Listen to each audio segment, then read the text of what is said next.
सस्ते वाले दाल मसाले स्वाद हुआ बेकार। MDH की हल्दी मिर्ची धनिया करे कमाल। ये रंग दे, ये खुशबू दे, ये तीखा, ये कम पड़े। क्या निराला MDH मसाला। आज ईरान और इजराइल के बीच छिड़ी जंग का 5वां दिन है और 5वें दिन के हालात पश्चिम एशिया के लिए खतरनाक माने जा सकते हैं। सबसे पहले आपको इस युद्ध के 5वें दिन के कुछ हाइलाइट्स दिखा देते हैं, फिर वॉर का वीडियो एल्बम भी दिखाएंगे। ईरान इजराइल को दहलाने के लिए अपनी सबसे एडवांस मिसाइलों से प्रहार कर रहा है। इजराइल ईरान पर अटैक के लिए बंकर बस्टर बमों का प्रयोग कर रहा है। नेतन्याहू ने बंकर में छिपे खमनेई के खात्मे का इशारा कर अपनी आर्मी को अलर्ट कर दिया है। वहीं ईरान ने स्ट्रेट ऑफ होर्मुज को बंद करने का संकेत दे दिया है। सबसे बड़ी बात है, ट्रंप G7 समिट को अचानक बीच में छोड़कर अमेरिका लौट आए हैं और वो सिचुएशन रूम यानी कि वॉर रूम में स्ट्रैटेजी बना रहे हैं। सिचुएशन रूम हम आपको बताने वाले डिटेल में, लेकिन उनकी स्ट्रैटेजी क्या है? क्या वो चाहते हैं कि ईरान सरेंडर कर दे? कहा जा रहा है कि इस युद्ध में अगले 48 घंटे बहुत अहम होने वाले हैं। हम बारी बारी से सारे डेवलपमेंट्स आपको डिटेल में दिखाने वाले हैं, लेकिन सबसे पहले 5वें दिन की फिक्र बढ़ाने वाली 9 वीडियो फाइल देख लेते हैं। और ये तू डाल डाल में पात पात वाली हकीकत है। ध्यान से देखिए क्या हो रहा है। ईरान ने युद्ध के 5वें दिन तेल अवीव में इजरायली खुफिया एजेंसी मोसाद के हेडक्वार्टर को टारगेट किया, कामयाब भी हुआ। ये विजुअल्स वहीं के हैं। और मोसाद के मुख्यालय को नुकसान का दावा क्या है? ईरान की स्पेशल फोर्स IRGC ने कहा है कि हमला सफल रहा। IRGC ने IDF के डेटा सेंटर को भी नष्ट करने का दावा किया। इजराइल ने मोसाद पर हमले के 7 घंटे के भीतर ही ईरान से इस अटैक का बदला लिया। IDF ने एयर स्ट्राइक करके तेहरान में IRGC के कई ठिकानों पर बम वर्षा की है और ईरान को बड़े नुकसान का दावा किया है। वहीं ईरान ने सुबह तेल अवीव पर बैलिस्टिक मिसाइल से हमला किया।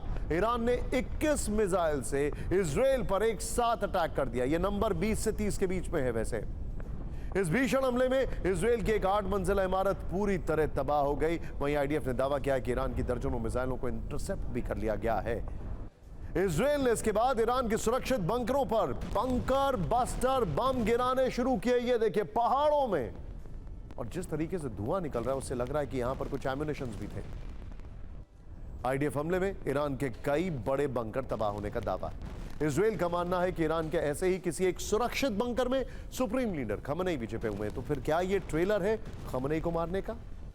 इजराइल ने इन बंकरों पर बम गिराकर खमनेई को वार्निंग दे दी। इस बीच ईरान ने अब से कुछ देर पहले ही इजराइल के हाइफा शहर पे एक बार फिर से अटैक किया है। 24 घंटे में दूसरा बड़ा हमला है। हाइफा के इंडस्ट्रियल एरिया में तबाही मच गई है। काले धुएं के गुबार से हाइफा का आसमान साफ दिखाई दे रहा है, पटा पड़ा है। उधर इजराइल की वायुसेना ने ईरान में IRGC के मिसाइल बेस पर सबसे बड़ा अटैक किया है। IRGC के जंजान मिसाइल बेस पर यह हमला हुआ है। हमले में मिसाइल फ्यूल तबाह करने का दावा क्या है? ईरान वहां पर चीन से मिसाइल फ्यूल लेकर मिसाइल बना रहा था। जंजान बेस तेहरान से सिर्फ 200 मील की दूरी पर है। ईरान ने इजराइल से भीषण बदला लिया है। तेल अवीव में सार्वजनिक जगहों पर मिसाइलें बरसाई हैं। तेल अवीव में एक बस स्टैंड पर मिसाइल गिरने से तबाही। तस्वीरें आपके सामने। मिसाइल हमले में कई बसें जलकर खाक हो गई। ईरान के इस हमले में कई इजरायली बस कर्मियों के मारे जाने की आशंका है। इजराइल ने भी अपनी एयर पावर से ईरान के शहर एरे ऑयल रिफाइनरी को टारगेट किया है। इस रिफाइनरी को तेहरान ऑयल रिफाइनरी के नाम से भी जाना जाता है।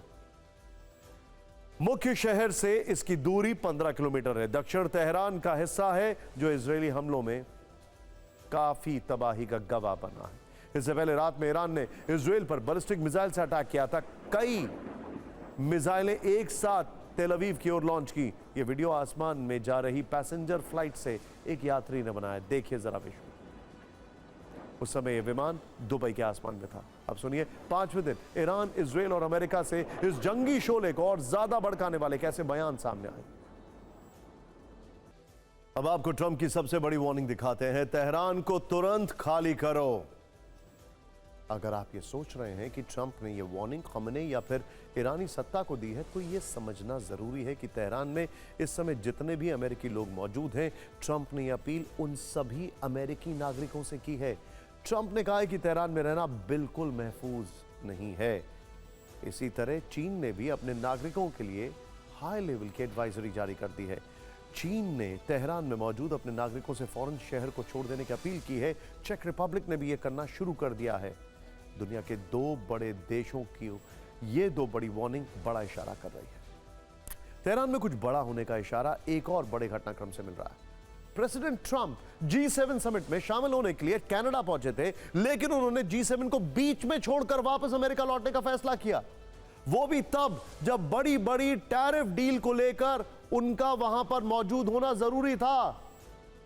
कनाडा से लौटने के बाद ट्रंप ने कहा कि ईरान के लिए शांति वार्ता की डेडलाइन खत्म हो चुकी है, अब बातचीत नहीं होगी, अब हमले कम नहीं होंगे और ईरान के पास परमाणु हथियार मंजूर नहीं है। ईरान को हर हाल में परमाणु कार्यक्रम छोड़ना होगा और यह ईरान के सुप्रीम लीडर खमेनी के लिए आखिरी रास्ता है। ट्रंप ने कंप्लीट सरेंडर की बात की है, कंप्लीट सरेंडर। सवाल यही है कि ट्रंप के अचानक G7 समिट छोड़ने का मतलब क्या है। हमने उनके इस फैसले को सवालों से डिकोड करने की कोशिश की है। सवाल देखिए, ट्रंप अचानक से G7 छोड़कर यूएस क्यों लौटे? क्या यूएस इजराइल मिलकर ईरान पर अटैक करने वाले हैं? क्या ट्रंप ईरान पर सरेंडर करने का मानसिक दबाव बना रहे हैं? क्या ट्रंप ये दिखाना चाहते हैं कि वो वर्ल्ड क्लास डील मेकर हैं? क्या ट्रंप बताना चाहते हैं कि यूएस के बिना इजराइल कुछ नहीं है? ट्रंप की वार्निंग के साथ आज इजराइल ने भी ईरान को चेतावनी दी है, उस पर भी ध्यान देना होगा।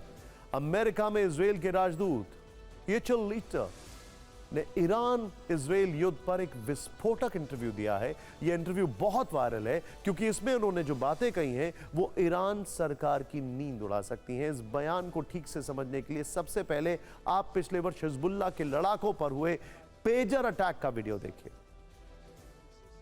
हिजबुल्लाह के लड़ाके जिस पेजर को बरसों से इस्तेमाल कर रहे थे, उसी पेजर और वॉकी टॉकी में ब्लास्ट हो गया। कई लड़ाके मारे गए या तो अपंग हो गए, किसी काम के लायक नहीं बचे। ये करीब 5000 हिजबुल्लाह के लड़ाके बताया जा रहा है इससे अफेक्टेड थे। बाद में पता चला कि अटैक इजराइल नहीं करवाया और इसकी प्लानिंग इजराइल की मोसाद एजेंसी ने कई सालों तक की। अमेरिका में मौजूद, ध्यान दीजिएगा और वो इंटरव्यू क्लिप फिर से आप दिखा सकते हैं। अमेरिका में मौजूद इजरायली राजदूत येशेल लीटर ने इस अटैक की ओर इशारा करते हुए कहा है कि आने वाले दिनों में ईरान इजराइल संघर्ष के बीच कुछ ऐसा भी होगा जिसकी कल्पना अब तक किसी ने नहीं की होगी। तेहरान में जब इजरायली आक्रामकता वाली धूल ठीक से जम जाएगी, सब कुछ साफ दिखने लगेगा, तब पता चलेगा कि इजराइल का प्रहार बहुत विनाशक था। यह लेबनान, सीरिया में हिजबुल्लाह के सदस्यों के साथ हुए पेजर और वॉकी टॉकी अटैक से भी बहुत बड़ा होगा और फिर इजराइल के लिए जीत के रास्ते बहुत आसान हो जाएंगे। इजरायली राजदूत ने इन हमलों की डेडलाइन गुरुवार की रात या शुक्रवार की सुबह फिक्स कर दी है। इस बयान के बाद ईरान में हाई अलर्ट है।